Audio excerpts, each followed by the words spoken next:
Le 6 juillet 1944, une date à jamais ancrée dans l'histoire. D-Day, jour J, tant de surnoms pour décrire l'un des tournois les plus populaires de la Seconde Guerre mondiale après la bataille de Stalingrad.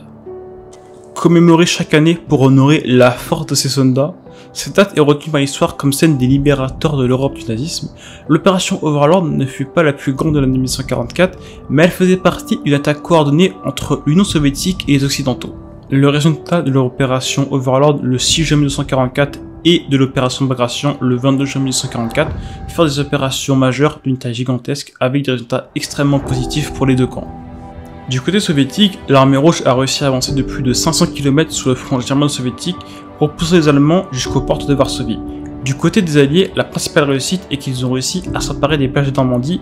Malgré cette réussite, la progression fut plus complexe, notamment avec les difficultés à pénétrer dans le bocage normand et les difficultés de Montgomery à s'emparer de Caen.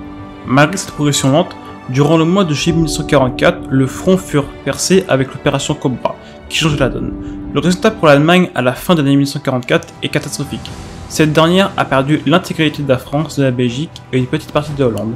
À l'est, elle ne contrôle plus qu'une petite partie du Balkan et encore la petite poche de Courlande. Mais la vraie question qu'on se pose tous, c'est et si ? Et si l'Allemagne avait réussi, comme le disait Hitler, à repousser les Alliés à la mer ?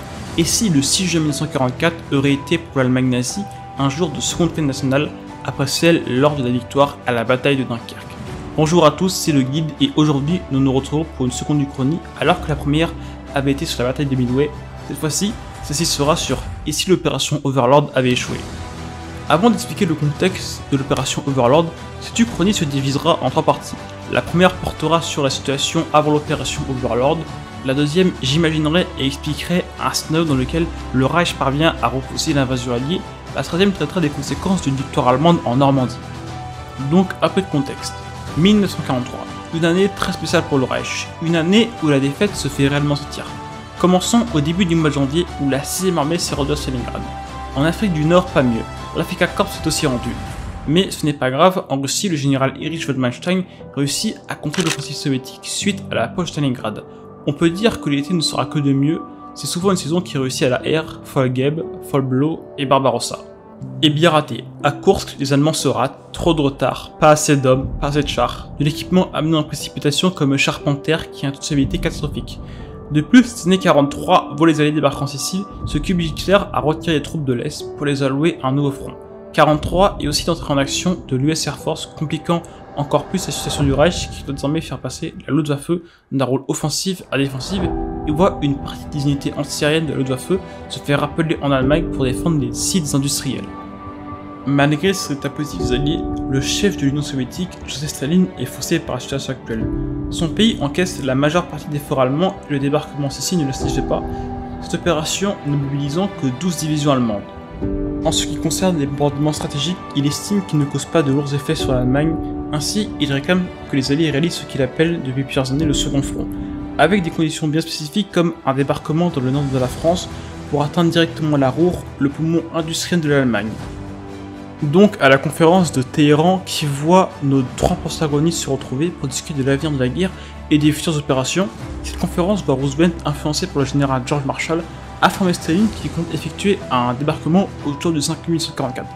Même si cela paraît logique, il faut prendre en compte que Winston Churchill n'était pas pour cette stratégie, en raison du traumatisme de Dunkerque et dû au fait qu'il prenait une stratégie typiquement britannique, à savoir l'affrontement indirect avec les bombardements, les débarquements italiens et le pré-bail à l'URSS. Il ne faut pas oublier qu'à travers cette entente, Staline voit l'opportunité de réaliser un coup double. D'une part, immobiliser les troupes allemandes à l'ouest qui manqueront à l'est, et d'autre part, en raison de ce manque de troupes, réaliser une immense progression de plusieurs centaines de kilomètres comparée à celle d'avant qui tournait autour des 100 km, et qui avait été extrêmement coûteuse en matériel et en vie humaine. La préparation pour le débarquement en Normandie fut une succession de plusieurs opérations. D'abord, il fallut sécuriser l'Atlantique Nord en réduisant au maximum la menace du U-boat allemand. Cela fut réalisé dès la mi-année 1943, les sous-marins allemands ne représentaient plus une grande menace dû au fait que les Américains et les Britanniques avaient employé de grands moyens comme des avions tels les Catalina ou les Sunderland et de même technologie avec le radar millimétrique ou bien les projecteurs anti-sous-marins Hérisson pour montrer la menace des sous-marins allemands qui faisaient rage durant l'année 1942. Les Alliés incitèrent aussi pour obtenir des retours d'expérience sur les débarquements et posément sur ceux dans l'Europe du Nord.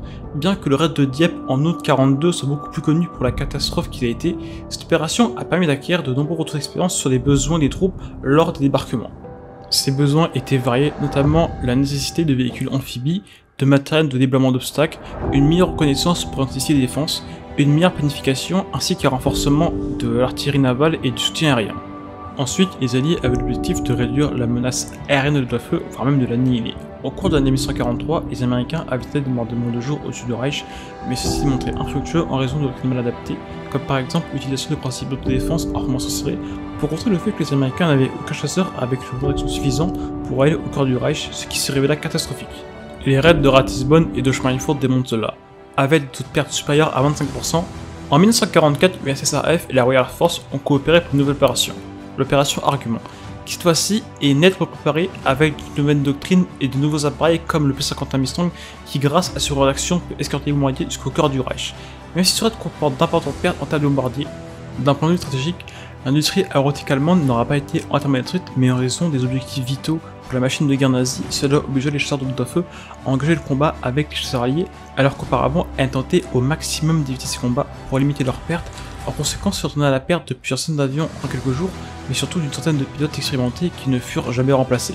La sécurisation du centre de l'Europe a permis aux Alliés de commencer la préparation du terrain pour le débarquement en Europe du Nord, avec des bombardements stratégiques sur des cartes de triage, des watchements de fer et des postes de communication réduisant la capacité de réaction de l'armée allemande. Ces derniers ont également procédé à des études des plages en Normandie. De plus, ils ont tenté de recueillir des informations sur la structure de défense grâce à la résistance ou à l'espionnage. Toujours dans la continuité de la préparation, les Américains emploient leur puissance logistique pour parvenir à leur fin, comme par exemple l'utilisation de ports artificiels ou de oléoducs pour le carburant, mais aussi l'utilisation de moyens amphibies assez modernes pour l'époque, ainsi qu'une série d'outils avait été développés pour maximiser leurs chances de débarquement qui sont les Oberstufenis. Du point de vue des effectifs au total, les forces terrestres qui débarqueront en Normandie représentent plus de 150 000 hommes avec 73 000 Américains, 61 000 Britanniques, 4 000 Canadiens et plus de 1000 Français. Prenons en compte que tous ces soldats sont jeunes, bien entraînés, bien équipés et bien alimentés comparés aux soldats allemands. Si les Alliés sont en infériorité numérique du point de vue des forces terrestres, pour ce qui est des forces aériennes, ils surclassent les Allemands avec 5000 appareils hors transport contre 1000 pour le Reich. Bien que les Alliés essaient de rester aussi discrets que possible concernant leur préparation pour le débarquement, le Führer sait très bien qu'un débarquement sur la forteresse Europe, comme il aime l'appeler, aura lieu un jour.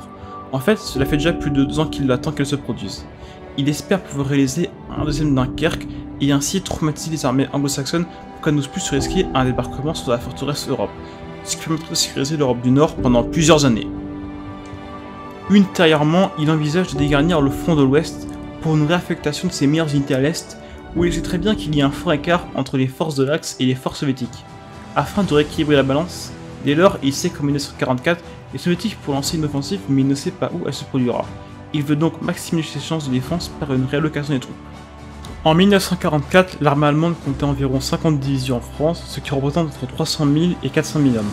Bien que ces divisions soient nombreuses, la plupart étaient des divisions de seconde zone étant composées d'Ostlégion, Légion de l'Est, formées à partir de volontaires et de prisonniers soviétiques de diverses nationalités comme des Ukrainiens, des Russes, des Biélorusses ou des Baltes. Souvent mal entraînées, avec une faible discipline de feu, ces unités étaient souvent équipées de matériel capturé à l'ennemi comme des mortiers de 122 mm et des canons de de 76 mm. Ce matériel était logistiquement gourmand car les Allemands n'avaient pas les chaînes de montage appropriées pour fournir les munitions et les pièces détachées nécessaires à ce type d'équipement. Bien sûr, il restait des divisions de rang telles que les Panzer Division comme la Das Reich, la 21e Panzer ou encore la célèbre Baby Division, la 12e SS Panzer Division Ikirjugend. On compte aussi quelques unités de Tigre telles que le Schweres SS Panzerabteilung 101 qui compte dans ses rangs le Oberstführer Michael Wittmann. Plus tard interviendront le 103e avec le Panzerkampfwagen 6 Tiger II. Il y aura aussi des détachements du 504, une fois de plus, même si ces unités avaient une haute valeur de combativité grâce à leurs hommes ou leur matériel, elles avaient aussi une moyenne d'âge souvent plus faible comparée aux unités de seconde zone, comme par exemple la 2e Panzer. Certaines divisions ont accusé des carences du point de vue d'adaptation du matériel. Par exemple, la 21e Panzer était équipée de matériel provenant du bestiaire du commando Becker avec des véhicules convertis tels que le H-39 ou des chenillettes Lorraine.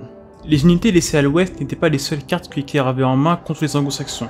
Il y avait aussi sa mégalomanie qui s'est manifestée par la construction du mur de l'Atlantique. Ce mur était un ensemble de fortifications s'étendant de la frontière espagnole jusqu'à la frontière norvégienne, avec des niveaux de fortification plus élevés sur les côtes nord de la France, notamment en Normandie et dans le Pas-de-Calais. Malgré la volonté d'Hitler, la gourmandise et la complexité de la construction d'un tel ouvrage sur de telles distances ne pouvaient être cachées. Et un rapport de Gerd von Rundstedt, adressé à Hitler, souligne les faiblesses du mur. De son côté, Erwin Rommel se heurta aux contraintes du système complexe nazi et fut contraint de demander à ses unités de renforcer les défenses dans les secteurs clés, comme la Normandie qu'il considérait comme une zone potentielle de débarquement. C'est ainsi que cette vidéo se termine. Désormais, j'espère que vous comprenez la situation de l'Allemagne et des Alliés à l'été 1944, ainsi que leurs forces précédant le 6 juin 1944.